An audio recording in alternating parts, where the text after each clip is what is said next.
A legacy of lifetime.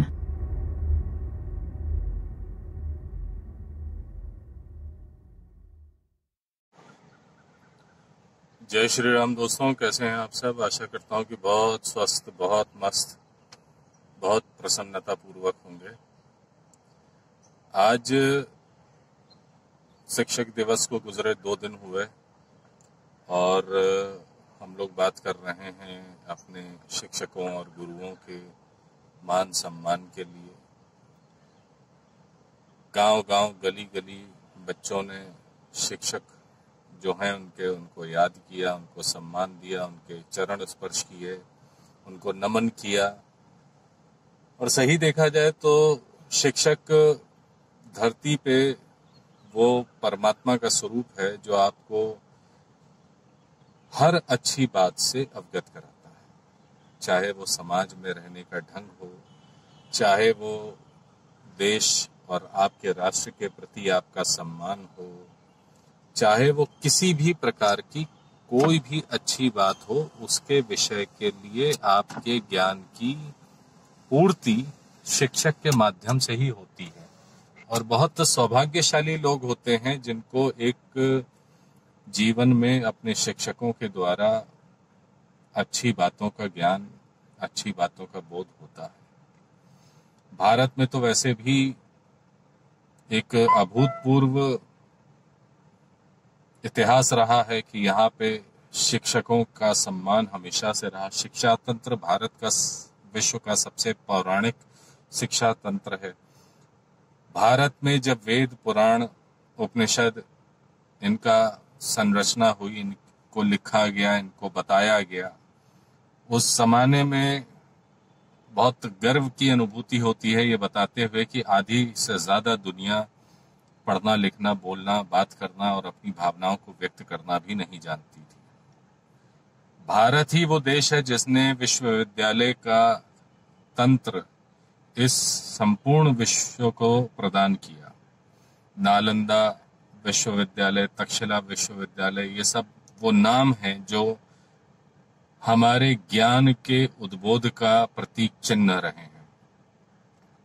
Bharat में किसी भी कोने में आप चले जाइए, शिक्षित व्यक्ति का आदर अलग ही होता है। आज भी हम धनाढ्य व्यक्ति से ज्यादा शिक्षित व्यक्ति की कद्र करते हैं। भारत में अब्दुल कलाम जैसे वैज्ञानिक को सर्वोच्च पद मिलता है उनकी योग्यता के अनुसार, उनका बैंक बैलेंस देख करके नहीं। पंडित मदन मोहन मालवीय ने बनारस हिंदू यूनिवर्सिटी की जो है नींव रखी आजादी के बाद।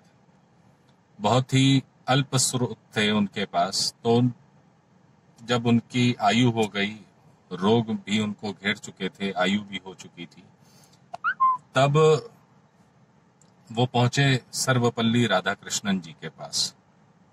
सर्वपल्ली राधाकृष्णन जी ने उनको समय दिया और उनसे बोला कि हाँ, मैं आपके यहाँ 3 दिन मात्र पढ़ाने आ पाऊंगा, मैं नियमित नहीं आ पाऊंगा। आर्थिक अभाव था, एक नए वाइस चांसलर को वैतनिक रूप से नहीं रखा जा सकता था, तो सर्वपल्ली राधाकृष्णन जी के द्वारा जो भी उनको सहयोग उपलब्ध हो रहा था उसे कबूल करना पंडित मदन मोहन मालवीय के लिए मजबूरी थी। लेकिन जैसे ही सर्वपल्ली राधाकृष्णन जी ने बनारस हिंदू यूनिवर्सिटी की बागडोर अपने हाथ में संभाली, धीरे धीरे धीरे धीरे 3 दिन कब 3 महीने, 3 वर्ष और 9 वर्षों में व्यतीत हो गए, पता ही नहीं चला। डॉक्टर सर्वपल्ली राधाकृष्णन इकलौते वो व्यक्ति थे जिन्होंने भारत की काशी हिंदू विश्वविद्यालय, बनारस हिंदू विश्वविद्यालय जिसको आप जानते हैं, उसको और ऑक्सफोर्ड की दर्शन शास्त्र को, यानी पश्चिम और पूर्व के दर्शन शास्त्रों में अपनी ज्ञान का लोहा एक साथ एक समय पे मनवाया।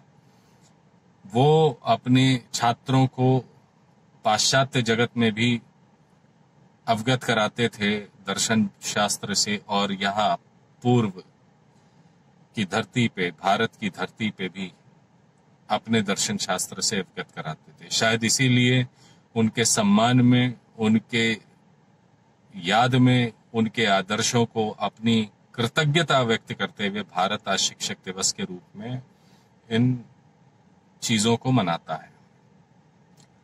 लेकिन ये तो बात हो गई 5 सितंबर के शिक्षक दिवस की, बड़ी अच्छी।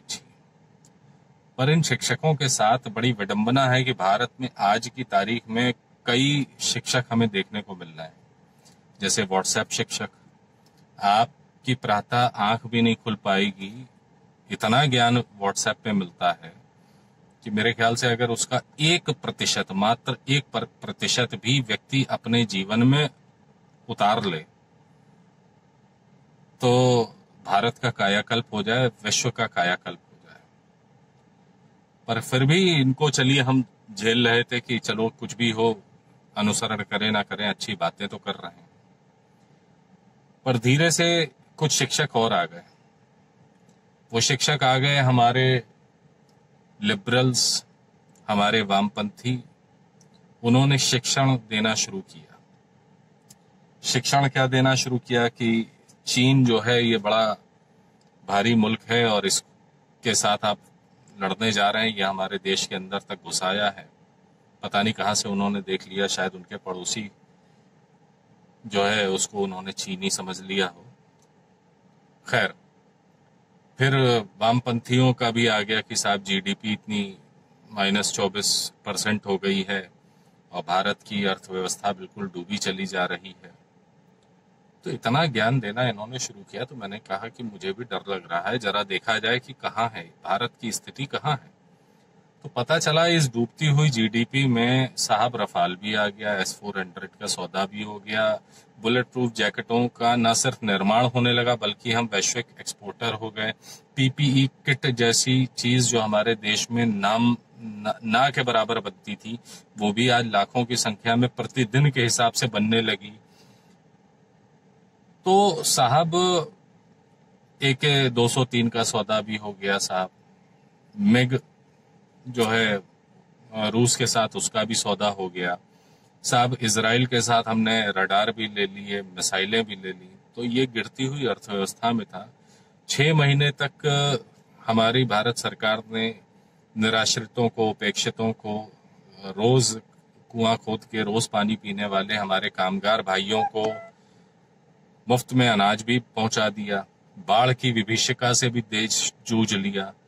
लेकिन जब ये अर्थव्यवस्था पिछले 72 सालों में बहुत तीव्र गति से, द्रुत गति से आगे बढ़ रही थी, तब हमारे माननीय रक्षा मंत्री A.K. एंटोनी साहब बड़े विनम्रता से, बड़ी श्रद्धा से, उनके नाम को मैं कोट करना चाहता हूँ, कहते थे कि भारत के पास एक गोली खरीदने तक का पैसा नहीं है। तो वो उड़ती हुई व्यवस्था कहाँ जा रही थी?